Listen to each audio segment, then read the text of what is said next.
Hello, everyone. I'm stephstorm.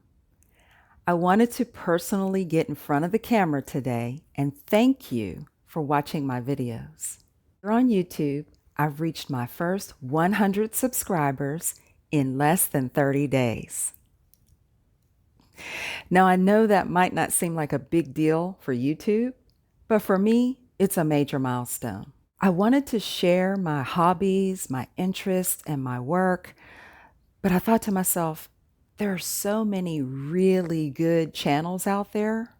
Who's going to want to see what I'm doing over here? Well, I got my answer, and the answer is you do. So thank you. Thank you very much.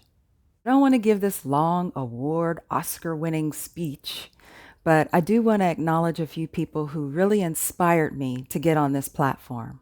Some of my favorite YouTubers are Be My Guest with Denise, Miss Liz Hart, and White Cottage Company. I love them because they really give the best quality videos and excellent content. Also, Sean from Think Media, because he said, start before you're ready to start, and you'll learn as you go. Finally, the support from my family and my friends, especially my husband, Brown. He actually gave me a $100 gift card for starting my channel and says, I believe in you. Anyway, let's get back to doing what we do on this channel. Let's decorate.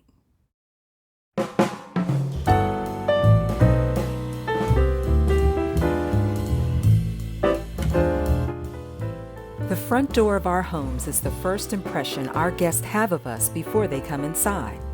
If the entrance is dirty with spider webs and other debris, believe me, they've already started to judge us about how the inside must look.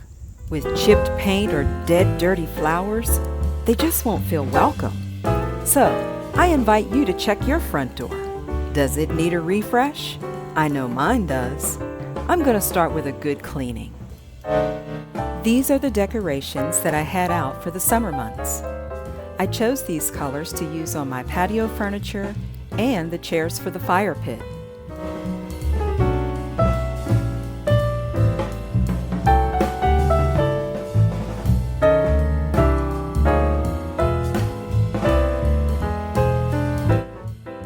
Since I don't have a storm door right now, I'm putting up some plastic to try to keep the bugs out while I work.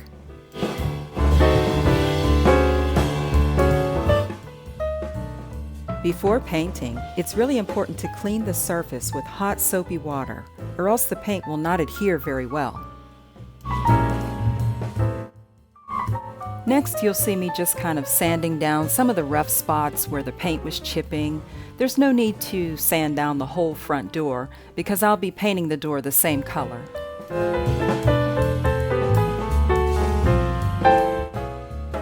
Now I'm using a Kills latex primer only on the spots that I sanded so that the new paint will blend well with the old.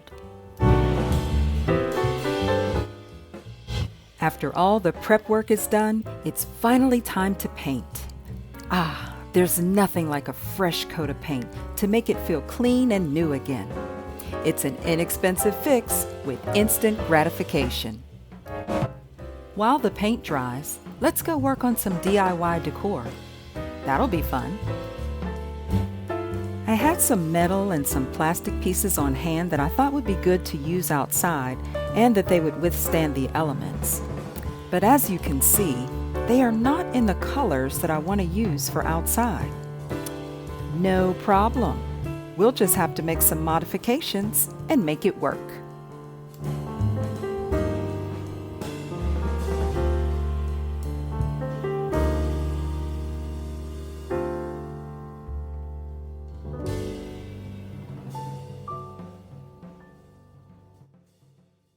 For the styrofoam pumpkins, I'm just using some leftover paint from another project. It would have been a lot faster to spray paint these, but spray paint actually eats through the styrofoam. So I just take my time and brush it. Crafting is very relaxing for me. I turn on some music and have some hot tea and just paint away.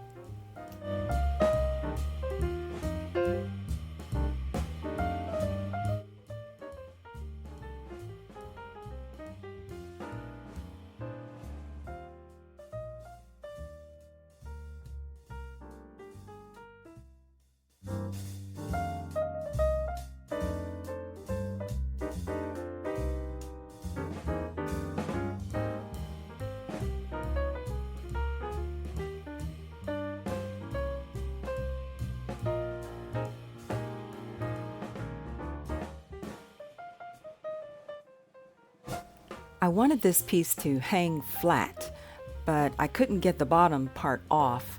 So the best thing for me to do was just to go ahead and bend it. We'll make it work.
By the way, if you're in the market for a great paintbrush, my favorite is the Purdy 2.5-inch angled sash.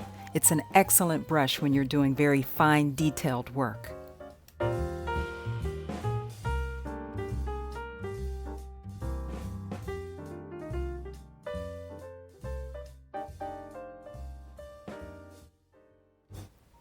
And yes, you can even customize your outdoor welcome mat with paint too.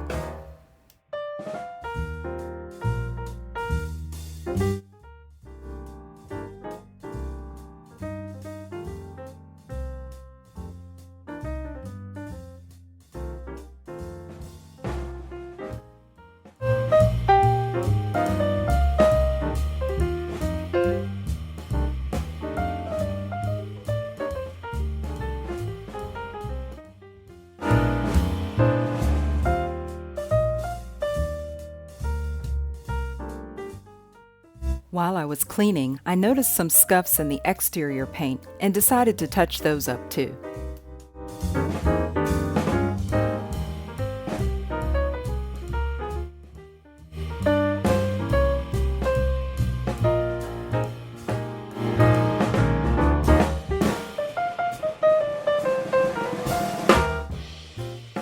Now that everything is clean and freshly painted, it's time to add our DIY decor pieces.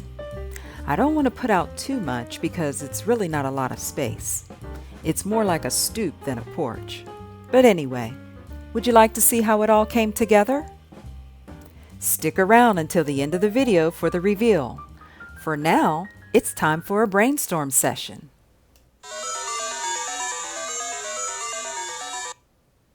My Aunt Paulette was having some organizational challenges in her crafting space. Let's listen in and see how we can brainstorm through this together. Okay, Auntie, so from what I can see, it looks like you have 3 basic areas that need to be addressed.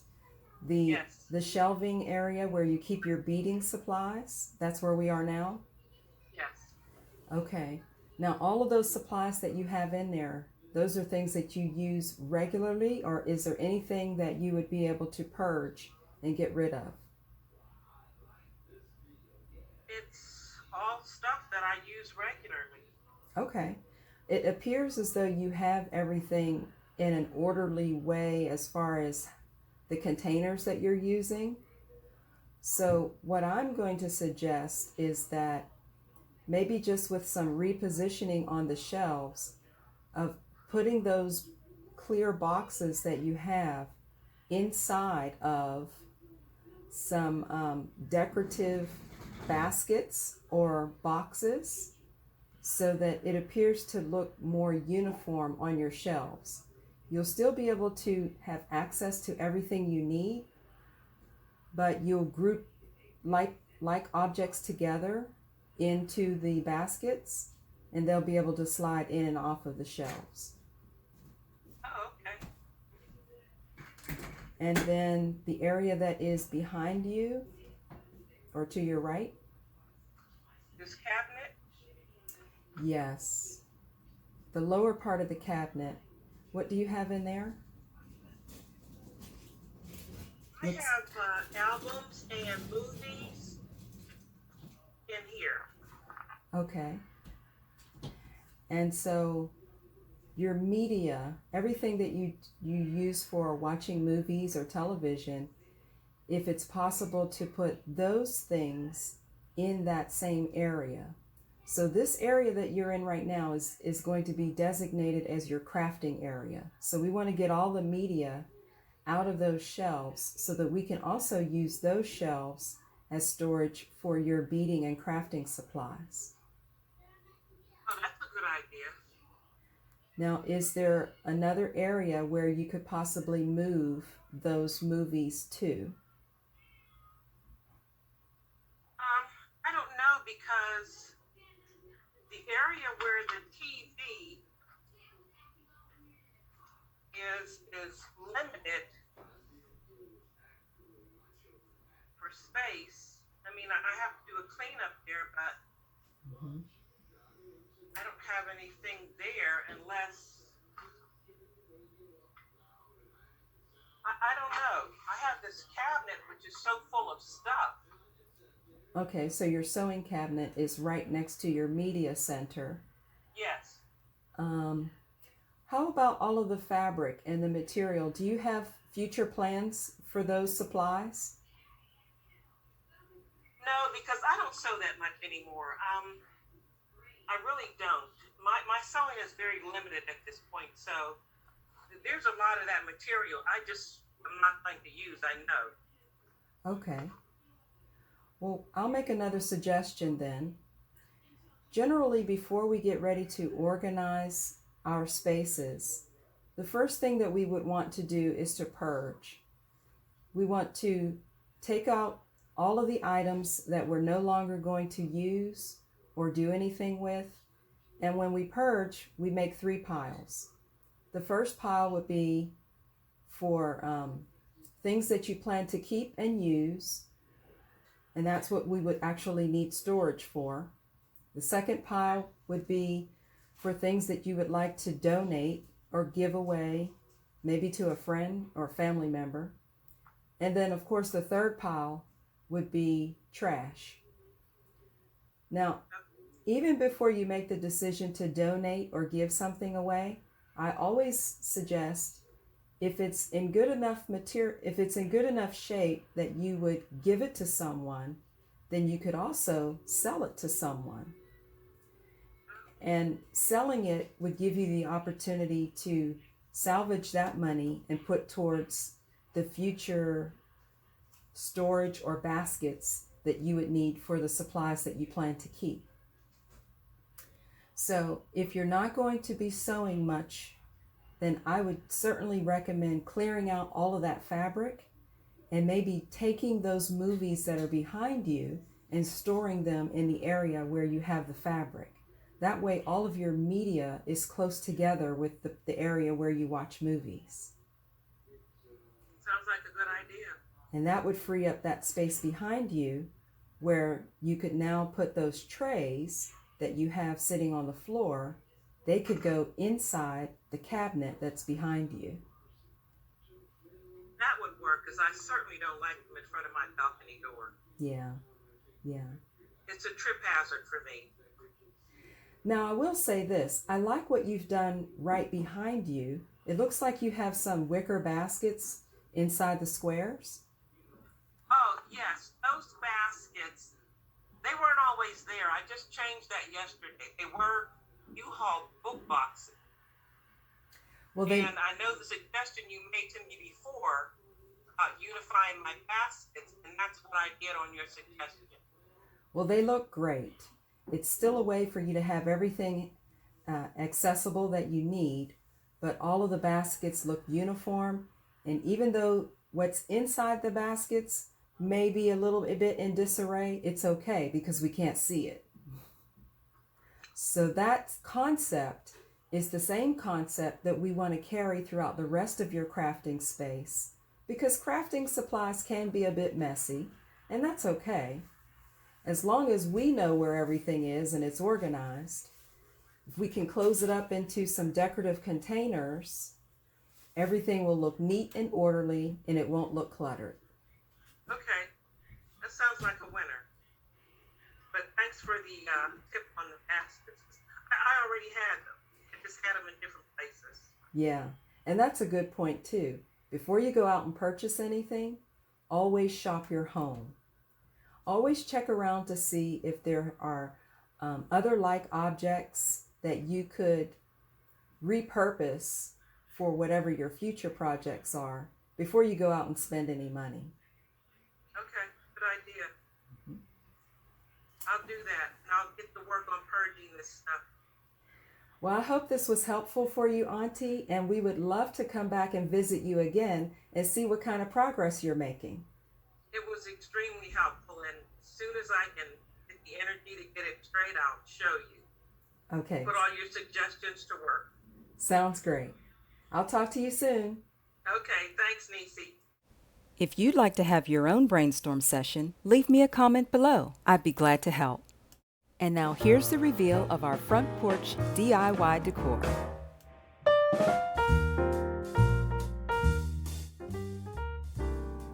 I placed really heavy rocks inside of these planters to hold down the pots. And you'll also notice that I connected the pumpkins together with a little bit of crafting wire just to kind of keep them secure, and hopefully they won't blow away in the storm.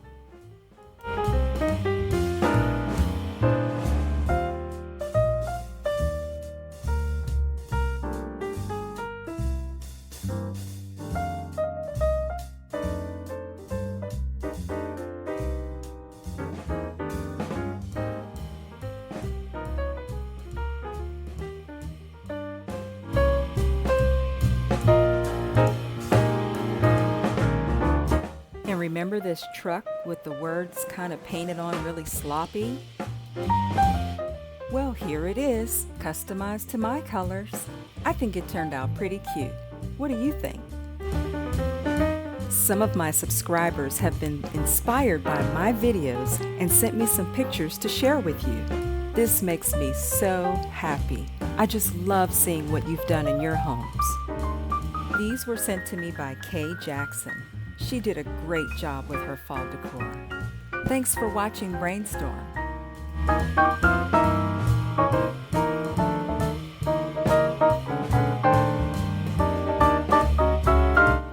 And these were sent by Cheryl Hartley. You both have done a beautiful job. Thanks for sharing with us. If you like this video, be sure to give a thumbs up, subscribe, and share. You'll see me next time on Brainstorm.